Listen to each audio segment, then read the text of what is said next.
Visakha steel plant ఎవ్వరూ ఆలోచించలేదు. మేము దాన్ని ఈ విధంగా కాపాడుకోవాలని మేము ఆలోచిస్తున్నాం. ఈ పనికిరాని పార్టీ ఒకటి ఉంది, అబద్దాల పార్టీ.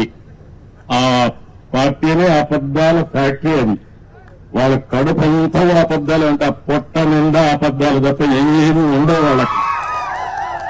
వాళ్ళు చెప్తున్నారు ఎప్పుడో వాళ్ళకి కల వచ్చిందంట, నేను ఒప్పుకున్నానంట ప్రైవేటైజ్ చేయడానికి.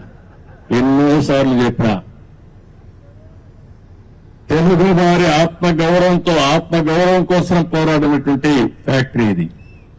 ఆంధ్ర తెలంగాణ ఉంటే విశాఖ ఆంధ్రుల హక్కుని ప్రాణత్యాగాలు చేసి ఆందోళన చేసి ఈ ఫ్యాక్టరీని సాధించుకున్నాం.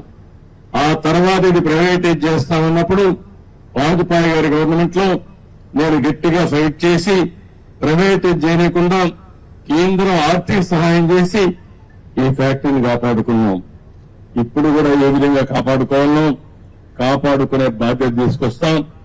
ఈ చేతగానే అబద్దాలు చెప్పే వాళ్ళ మాటలు నమ్మితే చాలా సమస్యలు వస్తాయి. ఒక పక్క అబద్దాలు చెప్పే వాళ్ళని ఎప్పటికప్పుడు ఖండన చేయాలి, ఖండిస్తూనే మళ్ళా వాస్తవాలు చెప్పాలి.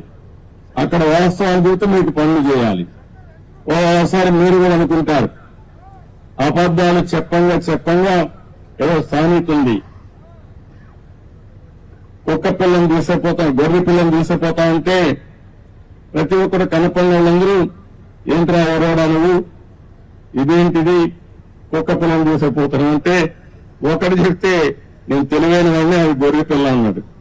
రెండో వాడు చెప్తే ఏంటి మళ్ళా చూసుకున్నాడు, మళ్ళా నిర్ధారించుకొని ముందుకు పోయాడు.